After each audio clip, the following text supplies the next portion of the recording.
Welcome back to our channel. In the thick of a year defined by economic uncertainty and mounting inflation, 1982 stood as a pivotal turning point for the U.S. Mint. Coin production, once a routine affair, now faced pressures of budget cuts, material shortages, and fluctuating demand. For decades, the Washington quarter had served as a stalwart symbol in American pockets, its iconic profile as familiar as the jingling sound it made tumbling into vending machines.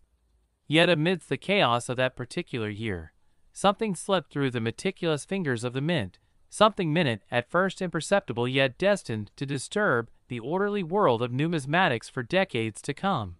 The planchets, the blank discs onto which coin designs are struck, were under scrutiny. Copper prices were unstable, prompting the mint to re-examine materials, strip weights, and production speeds. Decisions were made on the fly. Some coins were released with revised compositions. Others bore new mint marks. But somewhere in the blur of industrial adjustments, precision gave way to inconsistency. Among the multitudes of Washington quarters minted that year, a handful defied classification. They were quiet anomalies, whispering to no one until the right ears finally heard. For most, the 1982 Washington quarter appeared typical. George Washington's stern profile, liberty etched with patriotic solemnity, the date anchoring its place in time. No one questioned its authenticity, not in everyday circulation. But for a discerning eye, something didn't quite align. A collector not seasoned, but certainly observant, first noticed it not in a rare coin shop, but in a handful of change after a purchase at a Pennsylvania flea market. The quarter felt normal in weight, slightly worn, but there was something odd about the date. Not the numbers themselves, but the absence of something expected. The mint mark. He turned the coin over, brows tightening. Puzzled, he examined others in his possession. P for Philadelphia, D for Denver. Those markers had become standard on coins since 1980. Every 1982 quarter should have one. Yet this quarter was silent. No P, no D, no mark at all. A blank space where identity should have been. That empty spot tugged at his curiosity. He set it aside. At home, under a modest magnifying lens, he scrutinized it further. It wasn't tampered with. No traces of buffing, filing, or post-mint manipulation. The coin was raw, untampered, precisely struck, and yet anomalous. He searched coin forums, rudimentary, text-heavy platforms in those early internet years. To his surprise, he wasn't alone. Whispers of a no-mint marked 1982 quarter had surfaced in small collector circles, but no one had definitive proof. Most believed it to be rumor, confusion, or counterfeiting. But here it was in his hands. His pulse quickened. The coin became more than metal. It became a mystery. The investigation deepened. He reached out to dealers, some of whom dismissed his find as a common oversight. Others showed more interest, especially those familiar with the earlier 1982 penny era, where changes in composition had also led to transitional oddities. Still, quarters were a different beast. And this one? This one had no clear precedent.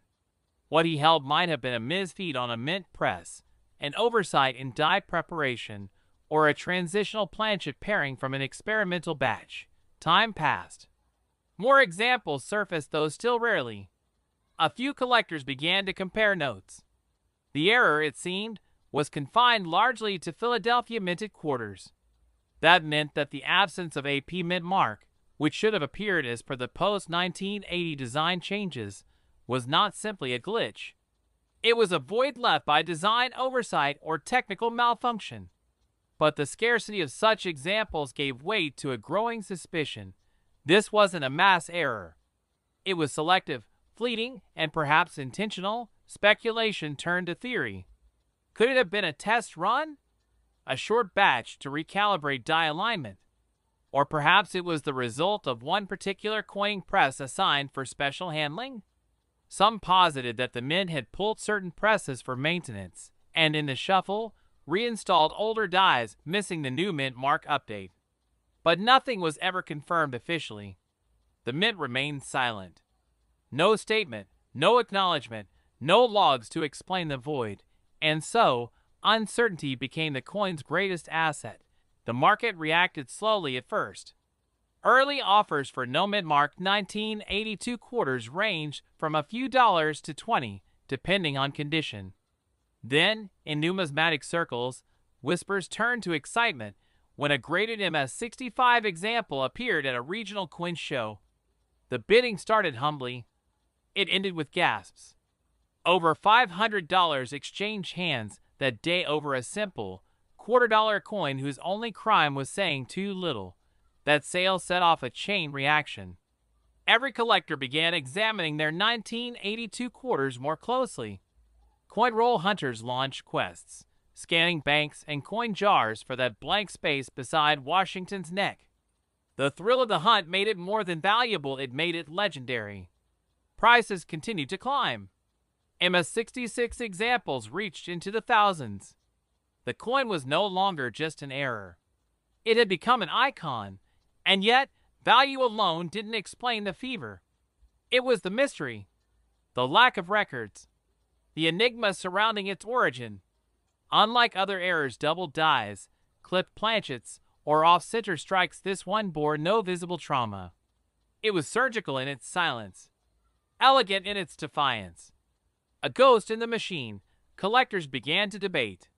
Some insisted the error was purely mechanical, perhaps a clawed die or a damaged mint mark punch. Others suggested something more elaborate, a deliberate test release to study circulation behavior. After all, the U.S. Mint had been known to test changes in secret before. But there was no proof. Only theories, endlessly debated across convention tables and online forums alike. Years passed. Values fluctuated with market trends, but the coin's reputation never waned. It passed through auctions with fanfare.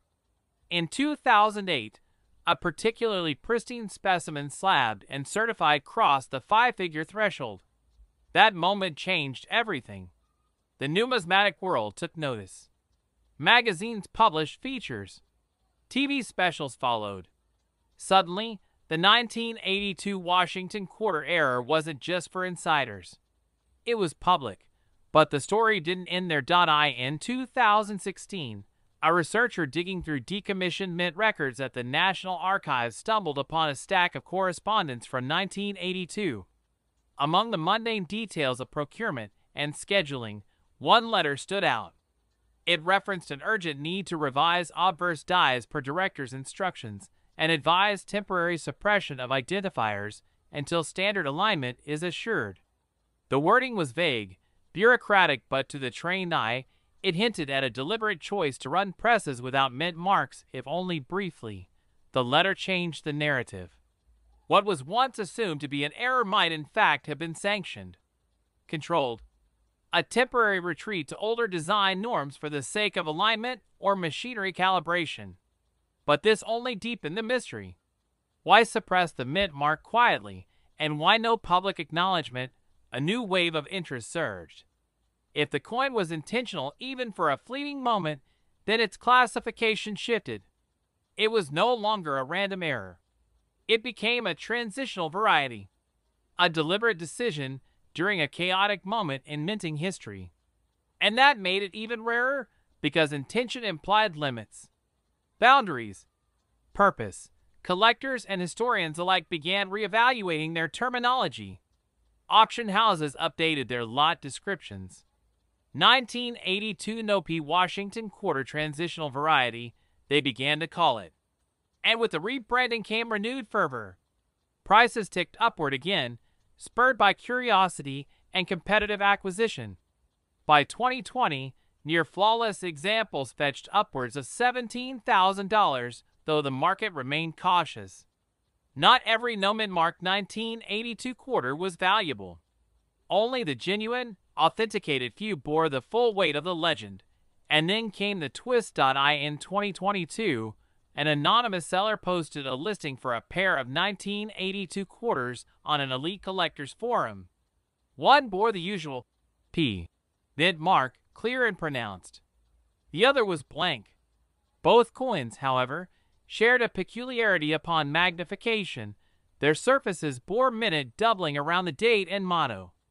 Not the typical double-die doubling, but something else at a regular vibration almost wave-like, as though the coin had shifted mid-strike. Independent graders confirmed it. These coins were struck by dies slightly misaligned due to early reinstallation. And the Numismatic coin, paired with this subtle doubling, was unique. It was dubbed the Ghost Strike. Unlike other doubled coins, this one didn't scream for attention. It whispered, a faint shimmer in the etching, a spectral echo of movement. Graders awarded it a unique designation, 1982 NOP Washington Quarter Ghost Strike variety. Only one has ever been documented. The coin disappeared into a private collection shortly after. The price was never disclosed. Some say it reached 6 figures. Others believe it was traded for an entire portfolio of rarities. Regardless, the legend of the Ghost Strike solidified the 1982 Washington Quarter's place in history not merely as an error or anomaly, but as a multi-layered mystery. In the early 1990s, amid the shifting economic landscape of the United States, the U.S. Mint maintained its steady rhythm. With precision and consistency, it struck millions of coins daily, pushing forward a long-standing tradition rooted in national symbolism and fiscal function. Among these, the Washington Quarter, first introduced in 1932 to honor the bicentennial of George Washington's birth, had already become an enduring presence in the pockets and change jars of everyday Americans. By 1992, the quarter's design was familiar. The stoic profile of Washington on the obverse, and the heraldic eagle gripping arrows and olive branches on the reverse. What no one expected was that, buried deep within the uniformity of this well-oiled system, something unusual had crept in. It began, as these things often do, with a quiet moment. A numismatist named Thomas Keene, a lifelong coin enthusiast with a modest collection, happened upon a 1992 Washington Quarter during one of his weekly excursions to a local coin fair in Ohio. He wasn't hunting for treasure, not that day, just browsing. The quarter had been resting in a dealer's general bin, nestled among dozens of others, each priced at face value or marginally more. The year caught his eye not for rarity, but for nostalgia. He had graduated college that year. On a whim, he purchased it for 25 cents and pocketed it. It was only later that evening, under the fluorescent bulb of his study lamp, that he noticed something strange. At first, it was a fleeting sensation, something looked off. The finish, perhaps? The way light slid across its surface didn't match the standard sheen he'd come to expect from a typical clad quarter. He tilted the coin under the light, squinting. The details were unusually sharp. The letters seemed crisper. And then he saw it. Liberty, unusually spaced. The edges of the rim more squared than he remembered. The faint ghost of a copper core seemed absent. A chill ran through him. He flipped the coin over, studied the eagle, and then looked again at the obverse. There was something eerily familiar about its presentation. He pulled out a loop and compared it to a known example. That's when he realized this wasn't just a standard 1992 quarter. The surface mirrored the silvery brilliance of a proof strike, but it lacked the polished mirror fields characteristic of San Francisco mint proofs, and the edges solid, devoid of the usual copper banding. It wasn't clad. It was something else entirely. He had heard rumors of such things before. Anomalies struck on planchets intended for other denominations, or errors born from transitional years. He checked the mint mark. D. Denver. Not San Francisco. And still, this coin bore all the hallmarks of a deeply unusual strike. But he couldn't confirm it, not yet. He sent it to a grading service, his heart pounding as he sealed the envelope. Weeks passed. When the result came, it felt like time stalled. The report confirmed his suspicion. It was a 1992 Washington Quarter struck on a 90% silver planchet, most likely leftover stock from the proof program. Somehow, against the odds, This coin had bypassed the filters of the mint's quality control and entered general circulation. An error born not of design, but of material, a coin that should not have existed in the form it did. Whispers of the discovery trickled through the collector community. Some dismissed it. Others speculated wildly. But then came the verification from a second grading agency. It wasn't just real, it was pristine, nearly mint state. A coin of this type, struck during a year when the U.S. Mint had long since moved on from circulating silver quarters, was a genuine numismatic oddity. Curiosity grew. Collectors scoured rolls, examined change, and dissected quarter batches from banks, hoping to catch a similar glimmer of rarity. Over time, a few more surfaced. Not many fewer than a dozen confirmed examples ever emerged, each verified as having been struck on silver planchets rather than the expected copper-nickel clad. Most bore the Denver Mint mark, suggesting a specific anomaly in that facility's operations during the year. Prices began modestly. In the late 1990s, one such error quarter sold privately for $800. Another, of lesser condition, traded hands at a small coin show for $1,100. The value climbed with each passing year, driven less by quantity and more by the mystery. Unlike other errors, off-center strikes were double dies, this one carried a subtler allure. It masqueraded as ordinary until held, scrutinized, and understood. It demanded the collector's patience and intuition. By the early 2000s, serious numismatists had begun referring to it in hushed tones as the phantom silver, a nod to its ghostly resemblance to proof silver strikes. As the number of known examples plateaued, its rarity cemented. Auctions started featuring it as a highlight piece, and prices crept toward the five-figure mark. Still, its fame remained somewhat underground, a gem known only to those with the eyes to see. In 2011, a particularly sharp specimen appeared at auction, graded MS67 by PCGS. It was flawless in appearance, with delicate luster and remarkably clean fields. The room buzzed. That night, the coin sold for $18,250. Collectors took note. The market shifted again. What made this coin more alluring than even some classic rarities was its proximity in time. It wasn't ancient, it was modern. A 1992 quarter. Something you could feasibly still find in your change. That blend of accessibility and improbability fueled the imagination. A common coin with an uncommon story. And yet, the most startling chapter had yet to be written. In 2017, a coin surfaced that rewrote what collectors thought they knew about the error. It bore no mint mark, at all unusual, but not unheard of for quarters struck in Philadelphia. What made it different was the reverse. A subtle doubling along the wingtips of the eagle, paired with a raised, almost sculptural strike.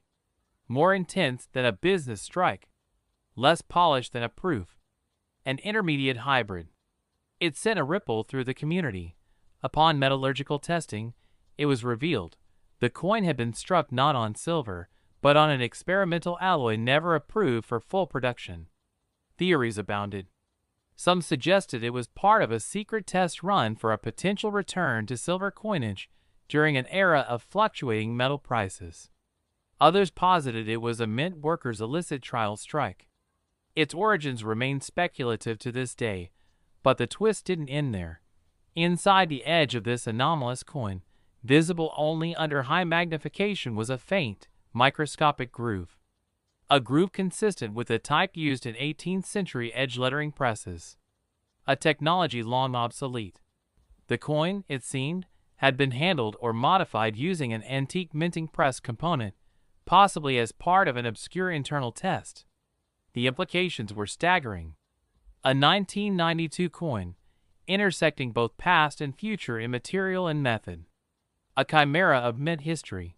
The collector who uncovered this mystery, a retired metallurgist named Helena Morrison, recalled in an interview how she almost dismissed the coin. "I thought it was just a nice strike," she said. "But something felt wrong. Or maybe right, in a way that didn't fit."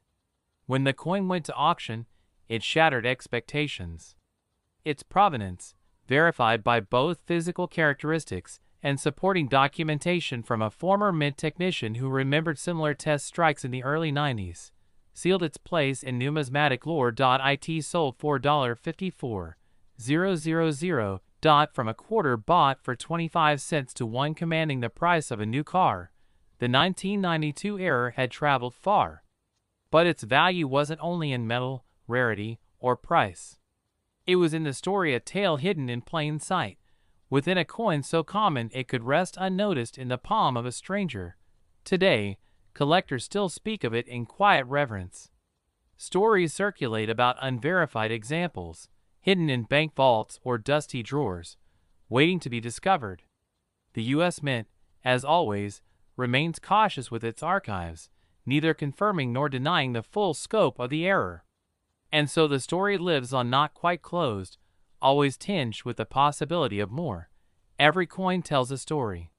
But some stories, like this one, whisper louder the longer you listen.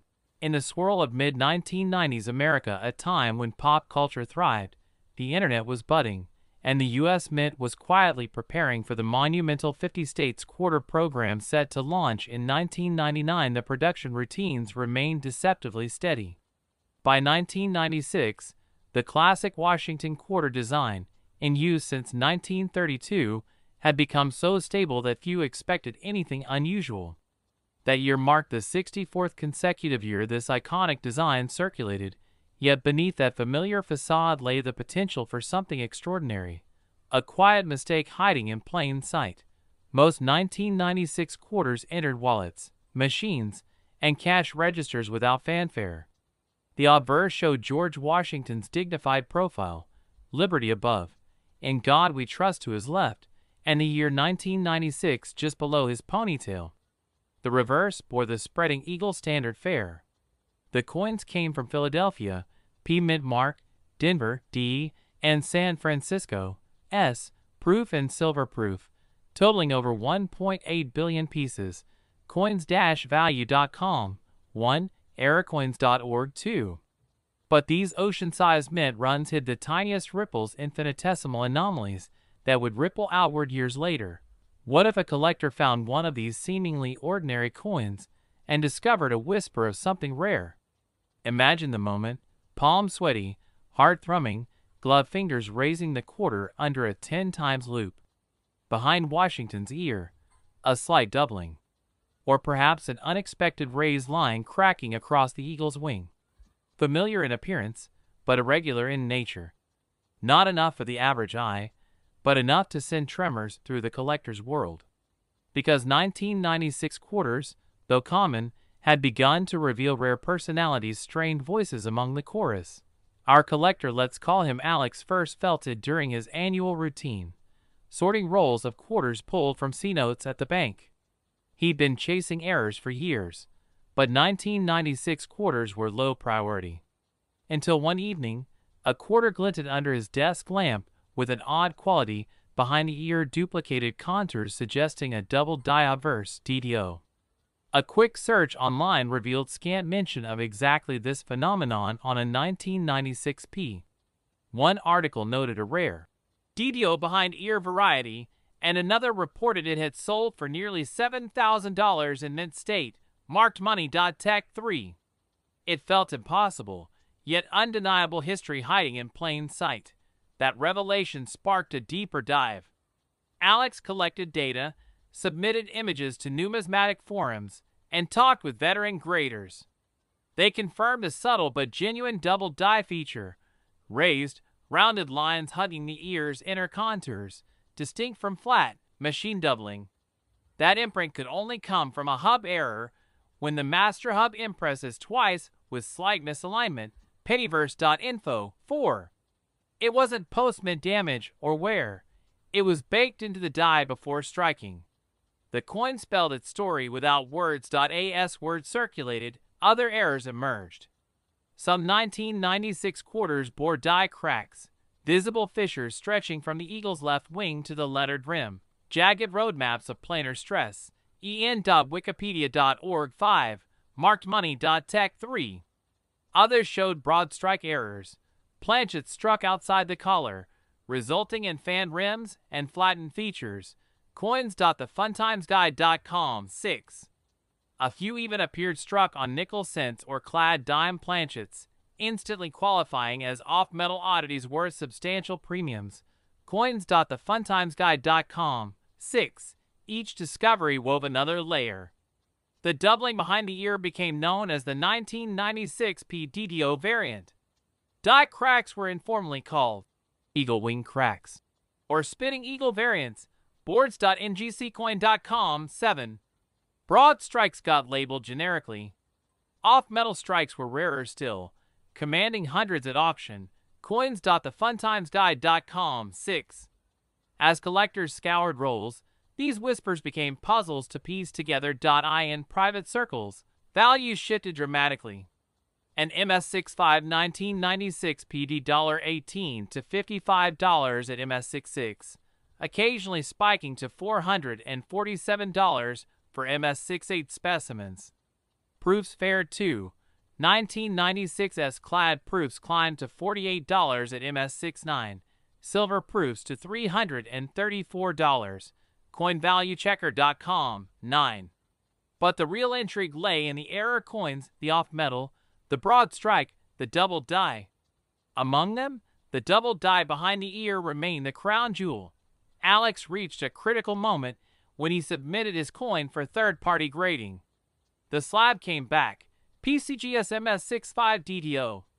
That slab was currency proof of existence. Armed with certification, Alex consigned it to a major auction. Bids poured in over days, climbing from hundreds to thousands. It sold finally for $6,900. Coins.thefuntimesguide.com 6. Life-changing for a coin that spins at face value unless it tells a story. Over time, collector forums documented just over 24 verified DDO specimens. A handful graded MS66 or higher. The rest hovered in circulated or lower uncirculated grades. Prices reflected that distribution.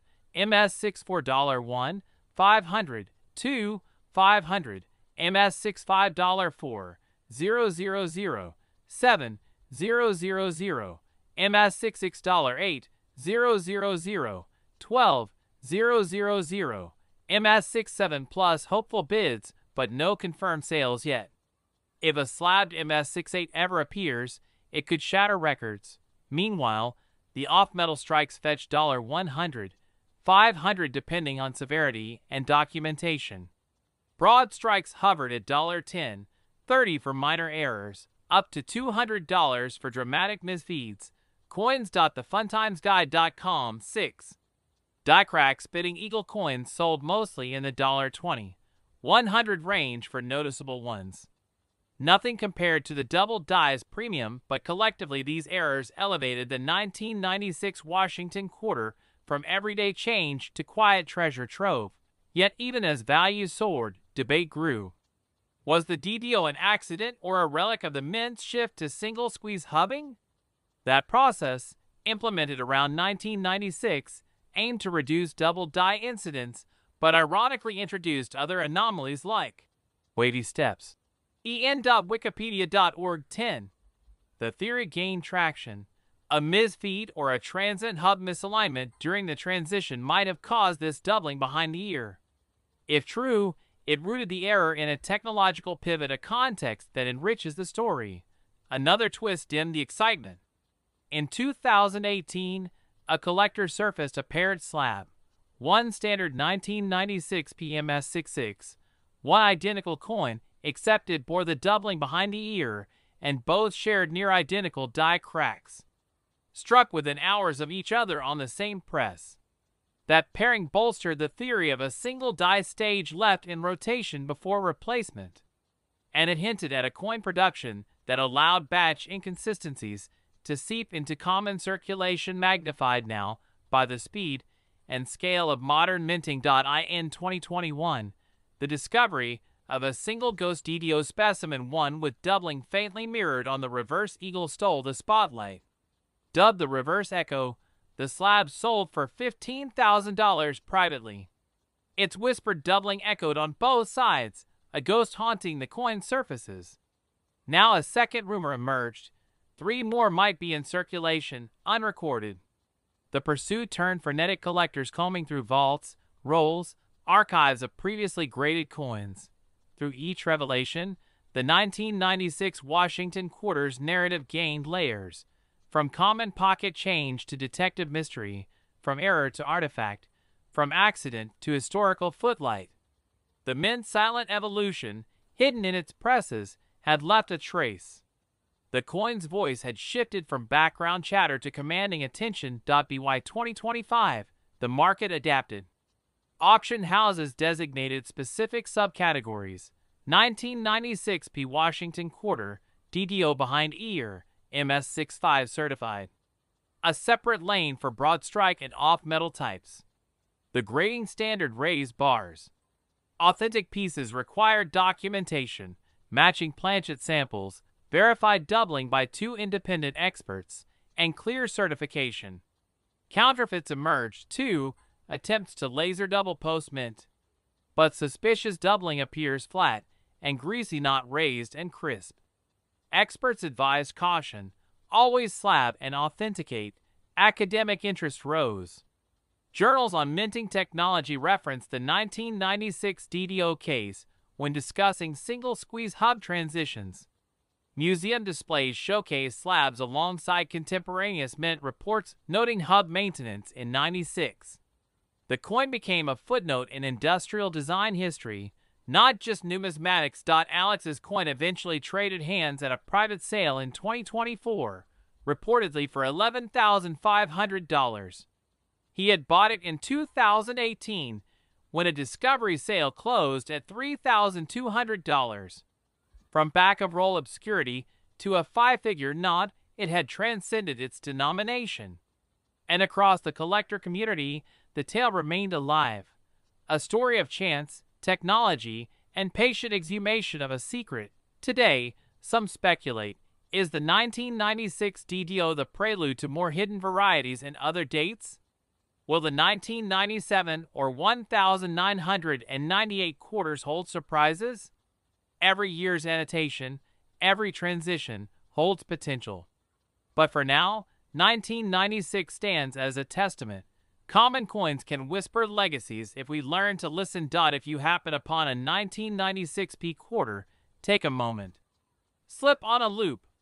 Examine behind the ear for faint doubling. Tilt it under good light. Feel the weight. 5.67 grams if clad, 6.25 grams if silver proof. Coins.thefuntimesguide.com. 6. Look for die cracks tracing the eagle's wing or collar. Watch for planchet abnormalities or brocade of the rim. If you uncover doubling, document every detail, photograph it, weigh it, slab it. It might join the ranks of 20-odd authenticated DDOs, or, if rare enough, fetch tens of thousands.